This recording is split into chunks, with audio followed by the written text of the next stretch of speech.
Please, he's hurting my mama.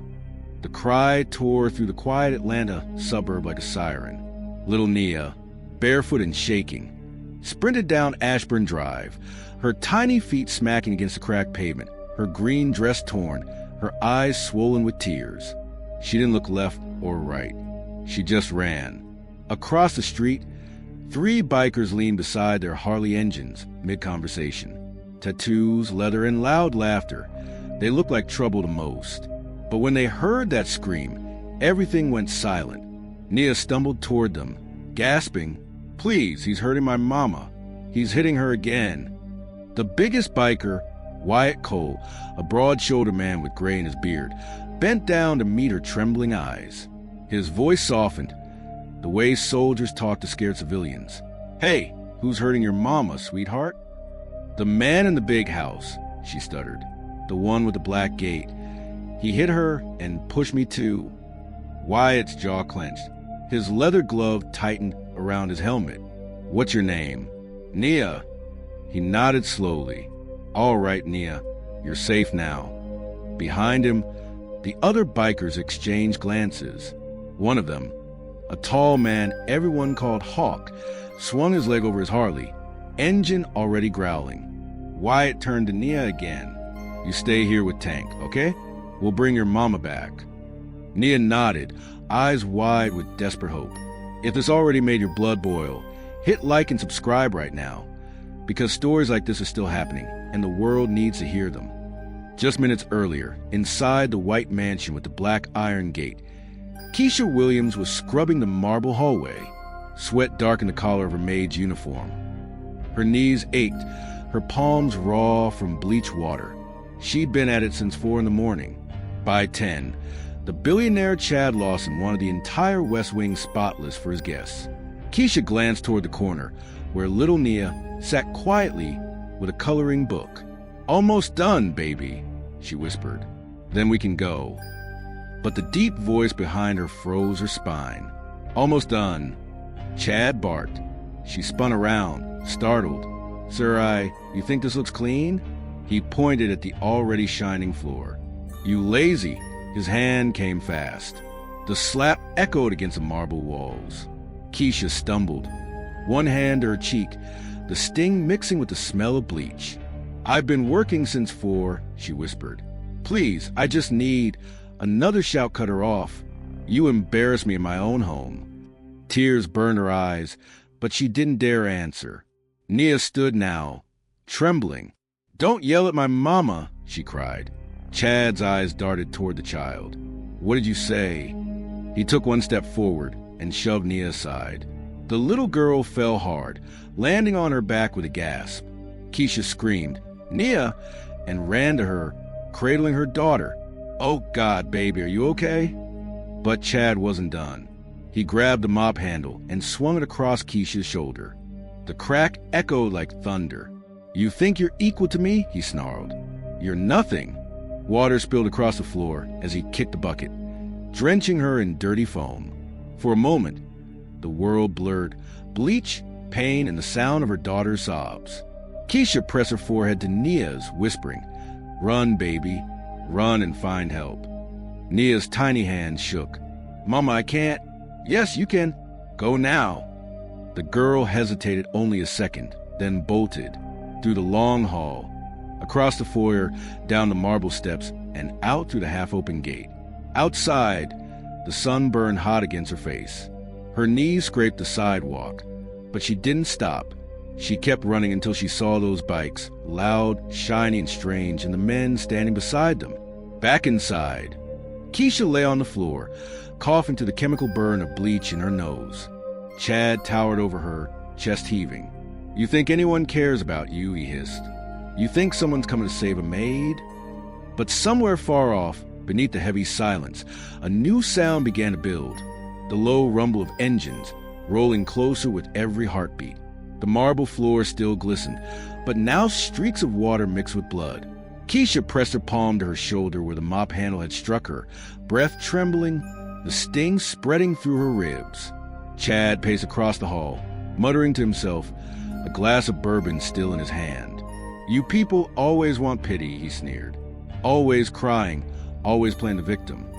His words hung in the air like poison. Keisha swallowed hard. "Please, sir, my little girl. Your little girl?" He laughed, a dry, bitter sound. "You should thank me for even letting her in this house." He turned sharply, throwing the half-empty glass against the wall. It shattered, amber liquid splashing across the white marble like fire. Keisha flinched, but didn't move. She knew this look in his eyes. It wasn't anger anymore, it was control. She bowed her head, voice small. "I'll clean it, sir." Chad stepped closer, his shoes clicking. "That's right. You'll clean it, and you'll remember who owns this floor." He turned away toward his office. "Finish the west wing before noon. If I see one streak, you and your brat can find somewhere else to live." Keisha waited until he disappeared around the corner before she exhaled. Her hands shook as she grabbed the mop again. The room smelled like bleach, whiskey, and humiliation. From the open doorway, sunlight spilled across the floor, bright and merciless. Nia's coloring book still lay open where she dropped it. A crayon rolled slowly under the table. Keisha picked it up, holding it tight, eyes burning. Then she whispered to herself, "Lord, just give me one chance, one." The house was too quiet, the kind of silence that pressed against your ears and made every small sound feel like a scream. Outside, faintly, came the first hint of thunder, the same low rumble Chad ignored. Keisha limped toward the window, peeking through the sheer curtains. She could see the front gate standing half open. Her heart jolted. Did she make it out? She pressed a trembling hand to her chest. "Please, baby, run far." Then she turned, hearing footsteps. Chad was back, slower now, voice dripping with mock calm. "Where's your daughter?" Keisha froze. She's outside cleaning the steps." He narrowed his eyes. "You're lying." He stepped forward, grabbing her by the arm. She gasped. "I said, where is she?" Keisha winced. "Let go of me." He tightened his grip. "I feed you, I pay you, and this is how you talk to me." His words vibrated with a twisted pride. "You think because you're a woman you can talk back? You forget your place." She looked him dead in the eye for the first time. "You don't get to tell me my place." The air snapped. His hand rose again. But before the blow landed, there it was, the sound, a distant roar that didn't belong to thunder. Engines, several of them, deep, steady, growing louder. Chad's head turned toward the window, brows knitting. "What the hell is that?" Keisha's heart raced. "That's not thunder," she whispered. He stormed toward the window, yanking the curtain aside. Through the iron gate, sunlight flashed off chrome and leather. Two motorcycles tore up the driveway, black jackets gleaming, tires kicking gravel into the air. Keisha staggered back, hand over her mouth. For the first time in her life, she wasn't sure whether to cry or pray. Chad muttered, "Those animals better not come near my property." But it was already too late. The engine stopped right outside the grand doorway. A boot hit the ground, heavy and deliberate. Keisha heard voices, low, rough, certain. "Wyatt," someone said. "You sure about this?" "Yeah," he replied. "Nobody hits a woman while I'm breathing." Chad opened the door just as the second Harley's engine died. The sound of clicking leather boots filled the foyer. "Can I help you?" Chad demanded, forcing confidence he didn't feel. Wyatt stepped inside without permission. He wasn't loud. He didn't need to be. His presence carried a kind of danger that didn't shout. It waited. Keisha stared from the corner, barely able to breathe.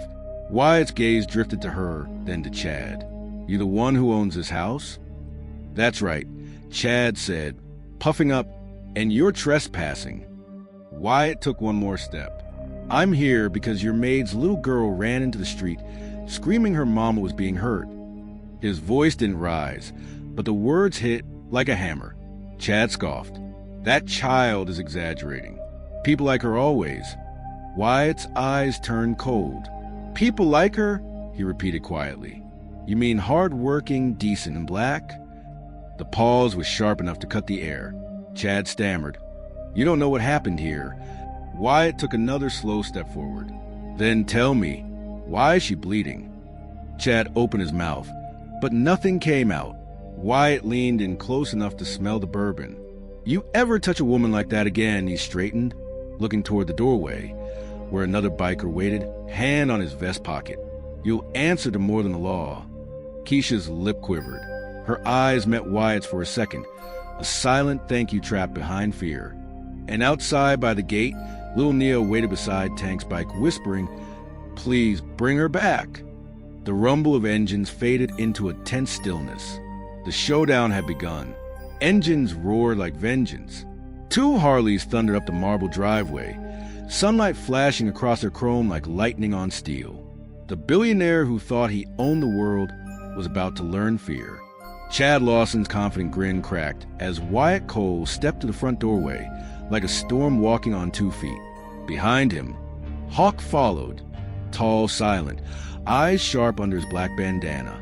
Their boots thudded heavy against the expensive floor, tracking dust across perfection. Chad pointed toward the door, voice rising, trying to sound in control. "You have 3 seconds to leave my property before I—" Wyatt cut him off without looking up. "Before you what? Hit another woman? Or throw another kid to the floor?" For a heartbeat, no one moved. Then Wyatt turned his head slightly toward Keisha, still trembling near the wall. "You okay, ma'am?" Her voice barely came out. I don't know." He nodded once. "You will be—" Chad's face flushed red. "You're making a mistake, mister. You don't walk into my house and talk to my staff like that." Wyatt looked around slowly, eyes scanning the mansion. Crystal chandeliers, grand staircase, polished portraits of ancestors who probably looked just like Chad. "Yeah," he said quietly. "Looks like a lot of history in these walls. All of it ugly." Chad stepped forward. "You're done here." But Wyatt didn't move. He simply said, "No, you are—" The tension crackled like static. Hawk took a step toward Keisha, kneeling beside her. "Ma'am, can you stand?" She hesitated, then nodded. Hawk helped her up gently, steadying her as she winced in pain. Chad lunged forward, but Wyatt's arm shot out, hard, fast, precise, grabbing him by the collar and slamming him against the nearest pillar. "You lay a finger on her again," Wyatt growled, "and I'll lay the truth on you, so hard the law won't have to." Chad choked out a sound between rage and fear. "You're assaulting me. You'll regret this." Wyatt's voice stayed low. Funny thing about regret, it only hits people who still have a conscience. For a few long seconds, the room was silent except for Wyatt's breathing and the faint hum of the air conditioner. Then, faintly, came another sound, the high whine of a cell phone recording. Hawk was filming. Outside, through the open gate, a woman across the street was already holding up her phone too. The world was watching now. Chad shoved Wyatt's hand away and straightened his shirt. "This is ridiculous," he barked. "She's my employee. She's lying. She's trying to ruin my reputation." Keisha flinched at the word employee, her lip trembling. "I cleaned your floors. You call me names I won't repeat in front of my child. And now you call this lying?" Her voice shook but didn't break. Wyatt looked at her, then back to Chad. "You really picked the wrong woman this time. Get out!" Chad shouted, but the echo was drowned by another deep rumble, the sound of more bikes rolling up outside. Wyatt smirked. "That'd be the rest of my crew." The front door opened again, sunlight pouring in around the silhouettes of 3 more bikers. The air outside shimmered with heat and justice. Chad turned, his voice cracking. "You can't just— this is trespassing. You'll all be arrested." Wyatt nodded calmly. "Yeah, about that." He looked toward Hawk. "Call the police," he said. Hawk's phone was already out.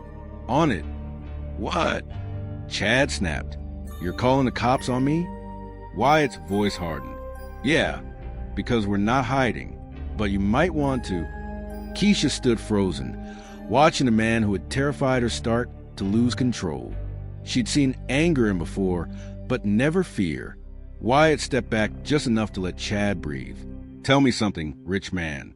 How many women have you hit that couldn't fight back?" Chad's lips curled. "You think this will matter? You're bikers.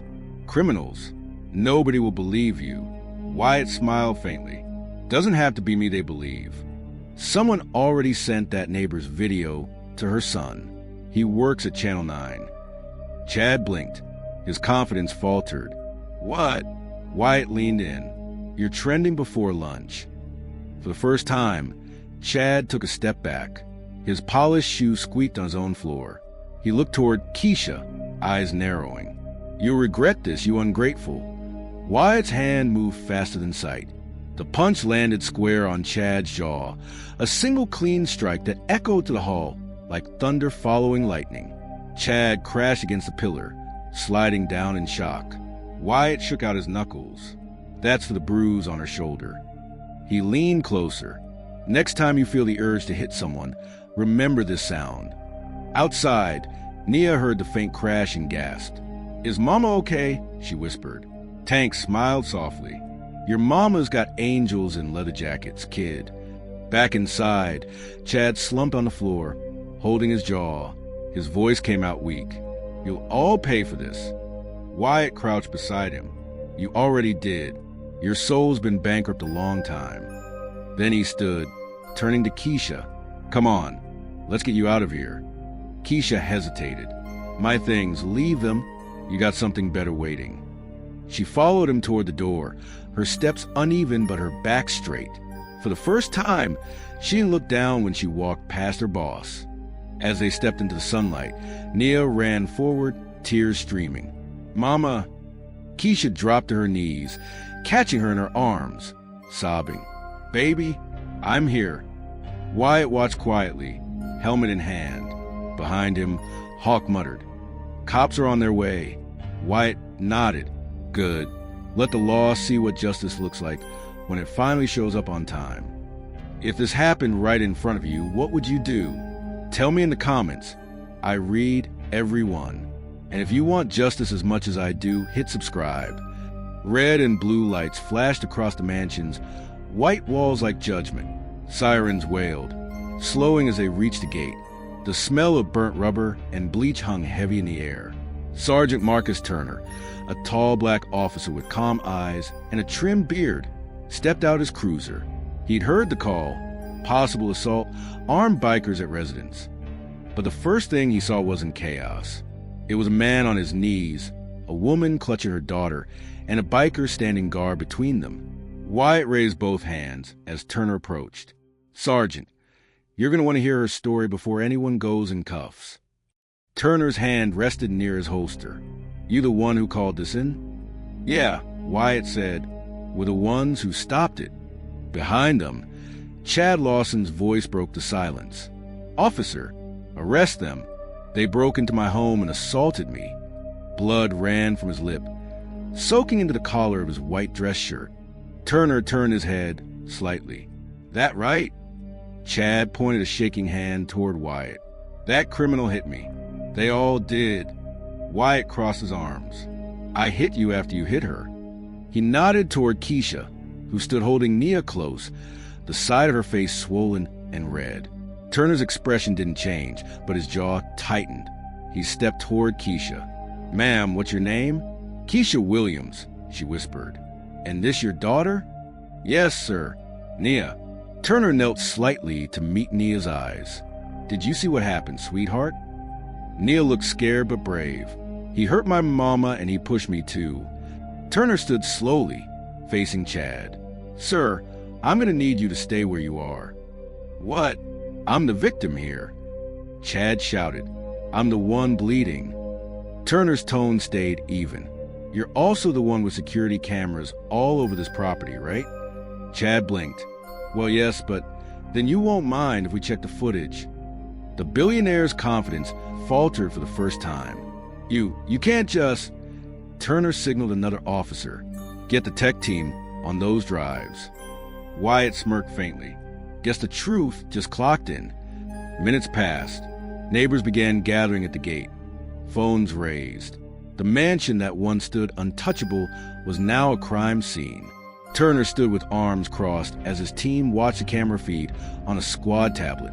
The sound of Chad's voice filled the air, shouting, slapping, the sound of Keisha crying. No one spoke while the video played. When it ended, Turner turned toward Chad. eyes sharp. You have the right to remain silent. Chad's mouth fell open. You can't arrest me. I'm Chad Lawson. Then it's going to be one hell of a headline, Turner said, cuffing him. Wyatt exhaled, finally lowering his shoulders. About time. Keisha stood frozen, unsure if she should cry or laugh. Nia looked up at her. Mom, are we safe now? Keisha knelt, hugging her tight. Yeah, baby, we are. Turner looked over. Ma'am, we'll take you both to the station first, just to get your statement, and maybe a doctor to check those bruises. Keisha nodded softly. Thank you, officer. Wyatt stepped closer. I'll follow on my bike, make sure they get there safe. Turner gave him a look, half warning, half gratitude.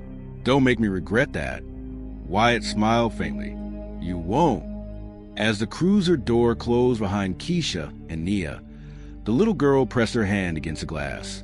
Through the window, she could see Wyatt standing near his Harley, head slightly bowed, sunlight catching the chain around his neck.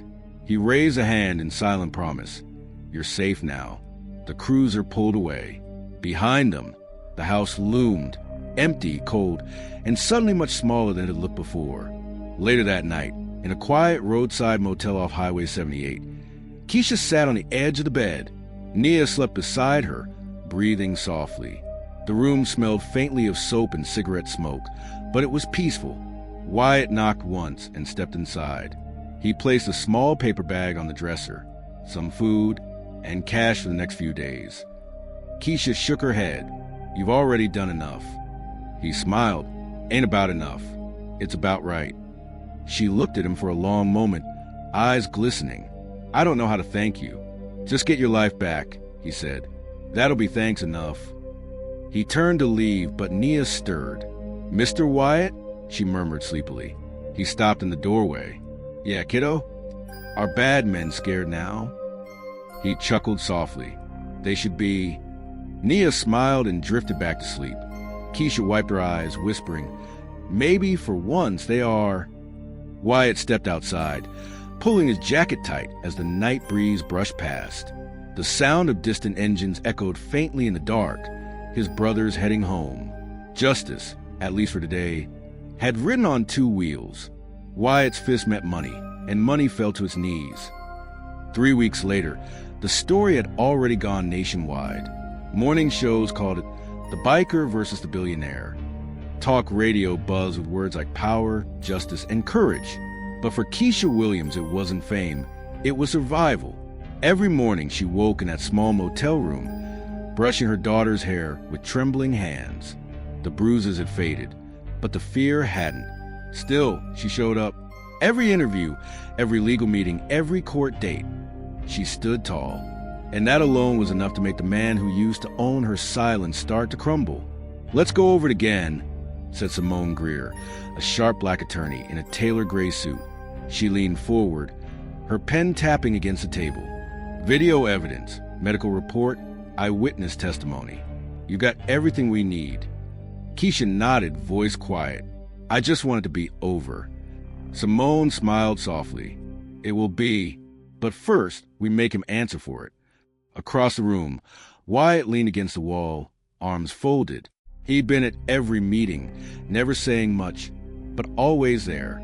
Simone turned to him. You ready to testify if needed? Wyatt shrugged. Ain't scared of a microphone. Simone smirked. Good, because people like him only understand one language, exposure. The courtroom smelled with polish and tension. Reporters filled the back rows. Cameras lined up outside the doors. Chad Lawson sat at the defense table, hiding behind an expensive lawyer and darker sunglasses.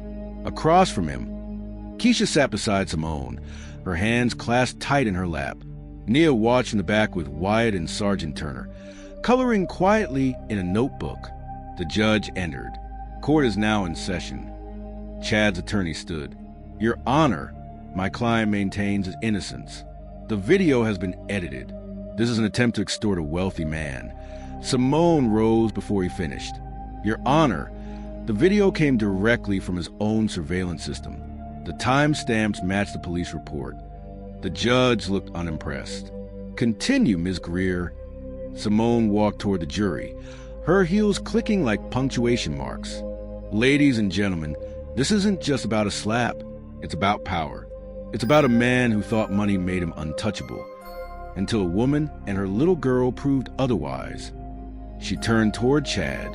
"You hit her, Mr. Lawson?" Chad scoffed. "She's exaggerating." "She?" Simone cut him off. "You hit her?"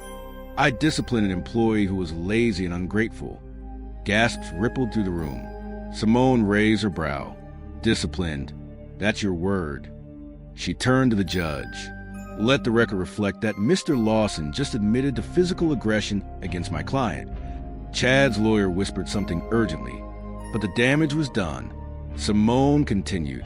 "And when she cried, you hit her again. When her child screamed, you pushed her. That's not discipline, sir. That's abuse." Chad leaned forward, voice cracking. "You don't know what it's like. People like her."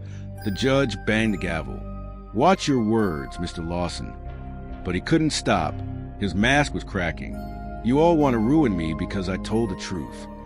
Simone turned back to the jury. "The truth, ladies and gentlemen, is what you just heard. Entitlement disguised as power."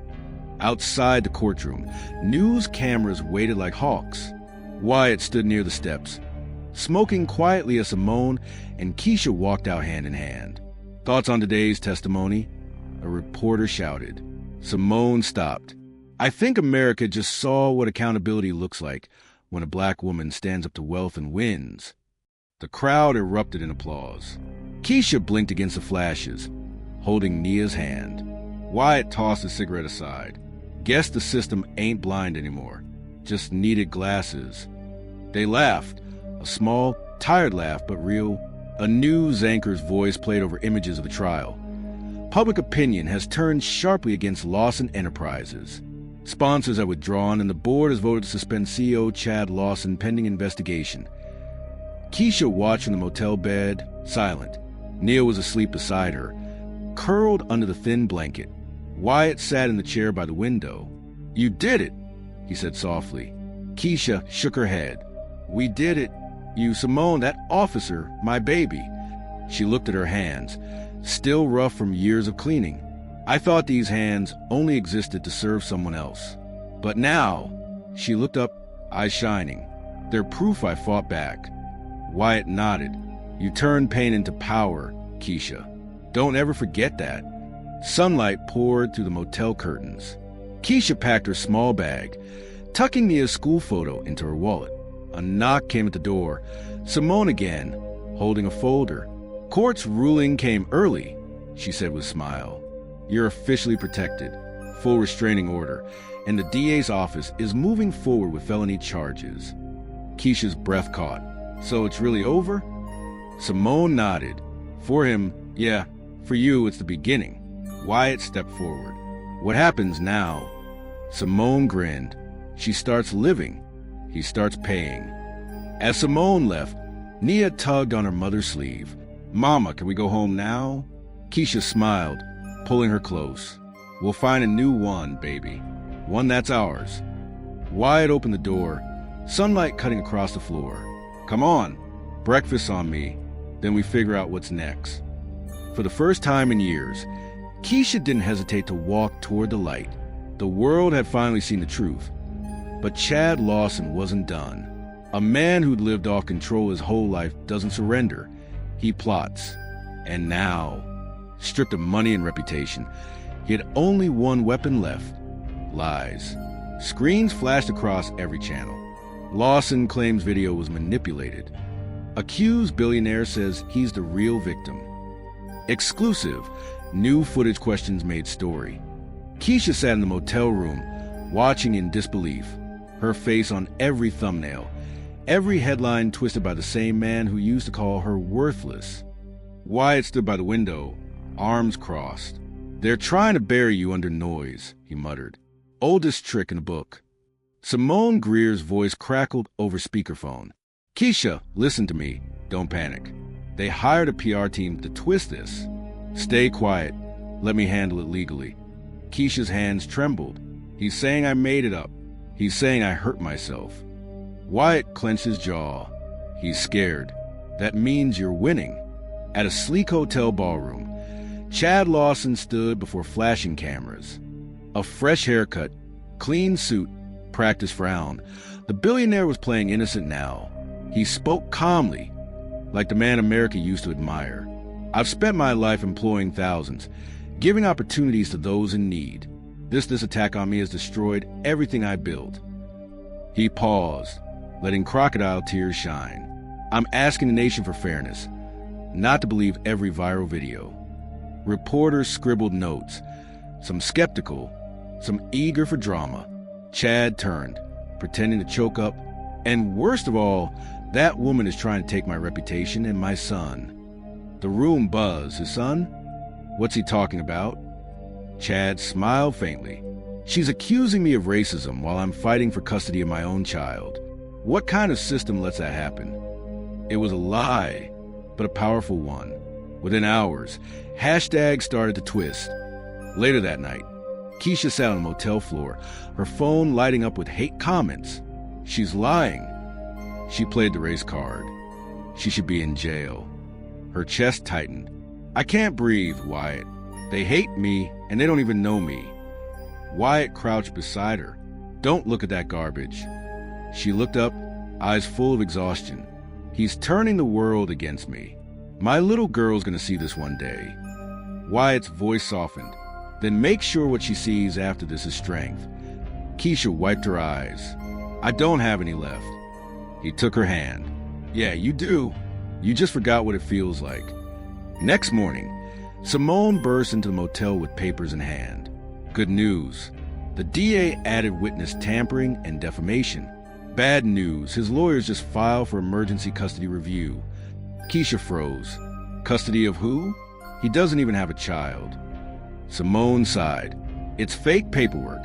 He's trying to paint you unstable, claiming you're unfit to care for your daughter because of media attention and trauma. Wyatt's voice rumbled. That snake. Simone nodded. We'll fight it, but it'll get ugly.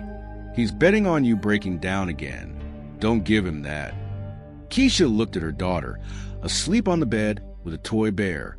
I won't let him take her. I'll fight till my last breath. Simone smiled.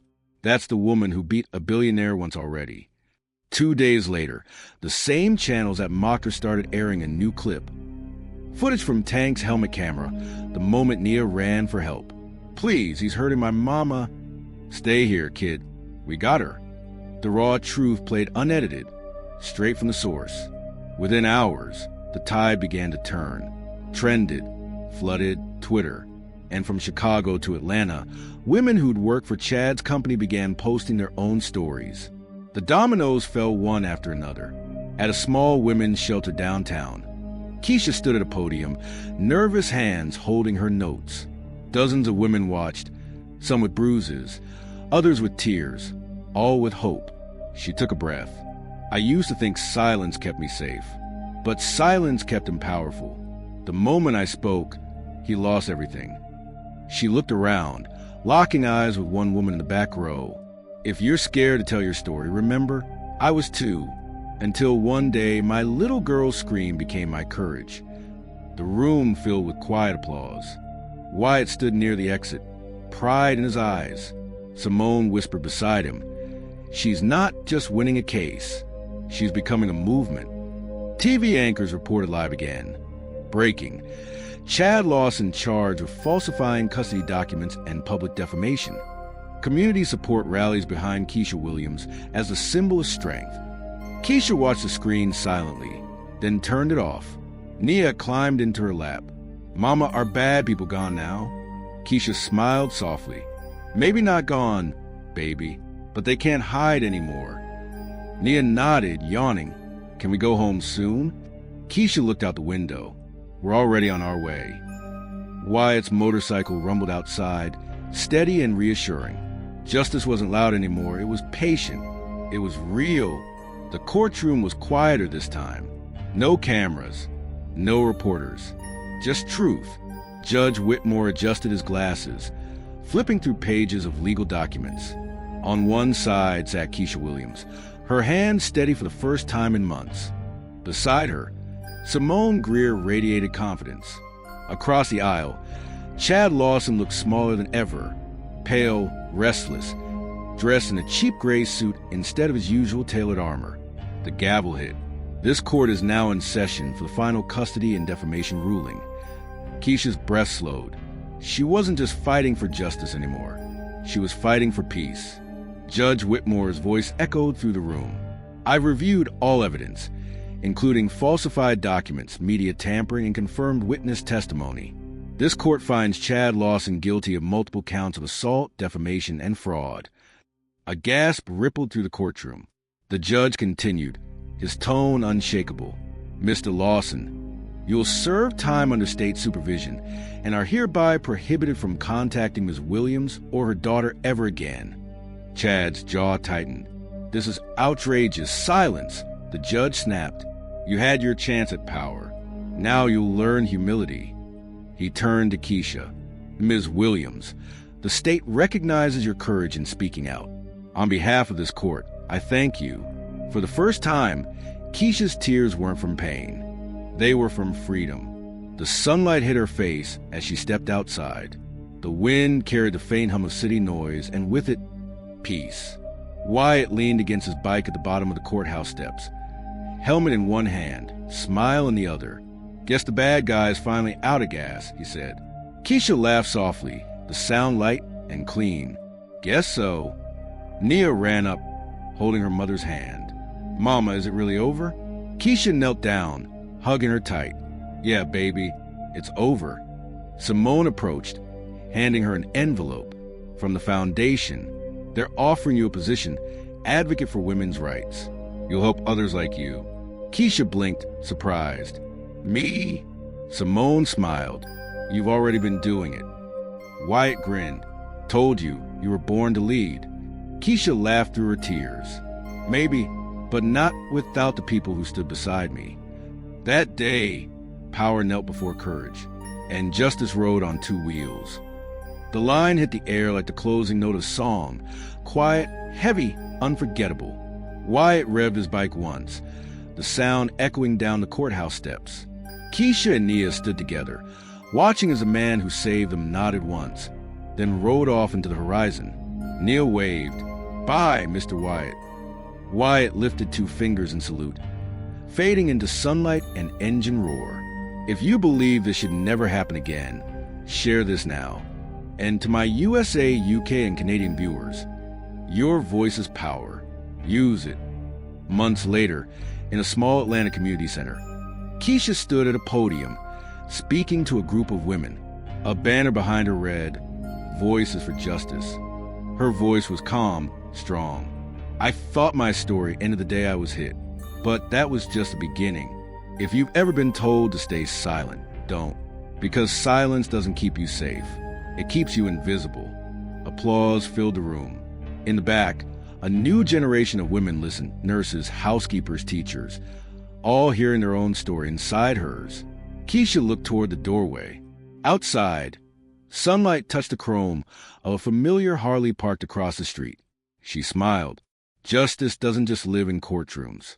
It lives in people who refuse to look away. Fade out. The sound of an engine starting, low, steady, free.